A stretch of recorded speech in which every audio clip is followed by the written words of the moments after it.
Okay, welcome. So I'm just going to talk a little bit about our new stove. Relatively new. We've had it a year now. I feel like I've had it long enough to give a bit of a review on it. For those of you who are looking to buy a stove, this will be helpful to you. When we looked at getting this stove, we searched on YouTube, but we couldn't find this stove anywhere. So it's a bit of a suck and see, but I'm glad we got it. So I'm still happy with it. It's an Aarrow I-Series 600, 7.5 kilowatt or 8 kilowatt depending on which material you're reading. So I'm going to show you how to light it and what the major functions do. So first off, you have one single handle here, which is pretty sturdy. It's been here a year. It does a perfect job. It's not needed any adjustment at all. It's just a simple latch, and you can see on the back there how that works. It just goes up like so and latches in on the door post there. So you then have your ashtray, which is stainless steel. It's pretty sturdy. It's not done any warping. We've burned a lot. We have heavy winters here, and it's lasted fine. It's not needed replaced. You can see some of the bricks. They are needing replaced. That's just after 2 winters. We're halfway through our second winter now, and they are badly cracked. So the quality of them is quite poor, I would say, although they are still completely functional and it's not a problem. You can see the control there. It's a 1 lever control on this entire stove. It's multi-fuel, so you can see coal, min to max on the right hand side, and then min to max for wood. When we light the stove, I'll show you, I'll light it just now. You want to have this. It's recommended to have it here, right in the middle, for when you're lighting it. Actually, you get a better draw if you stick it all the way over to the right when you light it. And then, if you know anything about stoves, once the stove is lit, you then put that to the middle. Once you want to turn your stove down, depending on how good your draw is, you can take it all the way over to the right. Sorry, all the way over to the left. Okay, so it's pretty simple and it works well. I'm not going to go over the dimensions with you because you can see that online anywhere. We've got the 4-wall trim. The 3-wall trim goes beside the posts and up above the frame, and the bottom then does not have a trim on it at all. But we have the 4-wall trim, which is pretty good. You can see there, this used to be an open fire at one point. We put a stove in here and this one matched the size. You get the trim in 2 sizes. I think we've got the bigger one because our gap, this marble here actually comes to about there. So I needed the wider trim just to cover that. Okay, so I'm going to light the stove and it's pretty simple. You want to have that over here. You want to get your fire lighter in there. You want to light that.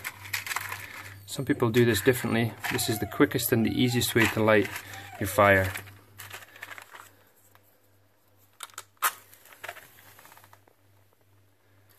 And then all you do is you just do your crisscross.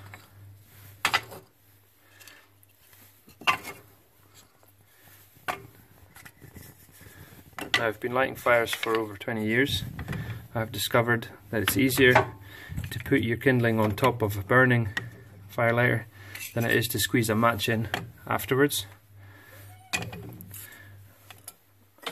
It's also easier to get some small pieces of firewood and put them on now rather than do that later.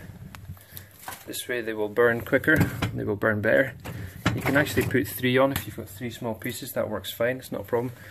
Crisscross, get plenty of oxygen in your fire, and then you should see straight away that as I close the door, your draw starts to increase. Now all you're doing here for the first 5 minutes is you're warming up the stove, you're warming up the flue pipe, and you're warming up your chimney stack, and that will improve your draw. So I'll tend to leave my air vent open now until I've got a good burning fire, and then I will start to reduce that, and I'll do that in a couple of minutes. The other thing I should mention as well is if you have a good draw on your stove and everything is installed properly, you don't need much kindling. I only put in around about 9 or 10 pieces there, quite small, pine, really dry, and the firewood I put on top is all hardwood and is also very, very dry.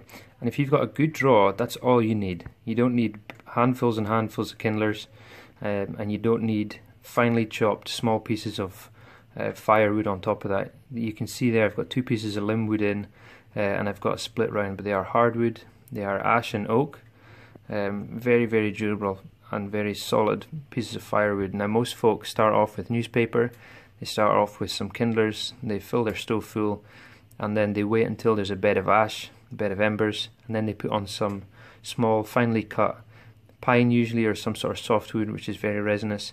In my experience, you don't need to do that. You don't need to do that at all. You can see there I've got a very strong fire with a very small fire lighter, very small amount of kindling, and straight onto 3 pieces of hardwood. And because I have a good draw, that's really creating quite a lot of heat already, and you don't need anything more than that. The stove itself has got a 5-inch collar on it for a 5-inch flue. There seems to be a little bit of confusion about what flue liner you need to put on top of that. Most say 6-inch, which is the main regulation for most stoves. This stove is DEFRA approved to be used in a smoke-free zone, and therefore you can legally fit a 5-inch flue liner to this. In my house, that is the only flue liner I could have squeezed up the chimney, because it's a really, really old cottage, and there was iron bars above the gather and in the chimney wall itself, so a 6-inch flue liner couldn't have been squeezed through there, which was the other reason why I got this one. So a 5-inch flue liner is all that I needed. That keeps me within regulations, and it meant I didn't need an adapter collar to the stove because it's got a 5-inch flue exit. Okay, let's wait a couple more minutes, and then we'll see if we can get some more firewood on here and turn this the vent down. Okay, you can see now we're about 10 minutes in from lighting. The vent's still open, and we now have a fantastic fire already. I haven't put any extra wood on. I would say the main advantage of putting some firewood on top of your kindling is that because it heats your firewood up, you get a really good fire that you then actually don't really need to top up for the first 40 to 45 minutes, depending on the quality of your firewood. So I can already now, I can sit back, relax, enjoy my fire until later on. You'll notice though that my vent is still open. I'm going to leave it that way because I'm going to wait until I've got a really good bed of embers before I put any more on. And having this vent open just now just really increases the temperature and increases the rate of that combustion. So we've got a good clean fire, not much smoke. You can see one of the things with the Aarrow stove is because the glass is so big, the trade-off is you're obviously going to get a little bit of blackening on the glass. We tend to not have to clean it. I cleaned my stove this morning, and that was the first time since October. We're now January, and that includes the ash pan. Because it's such an efficient stove, yes, it leaves ash, obviously it does. It's more about how quickly you need to replace and clean that. And I'm talking 3 months going on 3.5 between the last time I cleaned it and then the next time. So it's a really good fire. It's not labour intensive in any way, shape or form, and it does chuck out a good amount of heat. This back wall here, this marble, it gets pretty hot. It acts like a very good heat sink, so does that wall. An overnight burn is really quite simple in this stove. This is one of our main heat sources, and we tend to burn it quite hard. We stock it up about 11 o'clock at night if we really need to, and we still then have a good bed of embers in the morning to just quickly relight it with some small firewood, open up the bottom vent again, and away she goes. So all in all, a very, very good purchase. We're very happy with it. And we'll see you probably in around about 40 minutes, and we'll see if we can put some more firewood on then.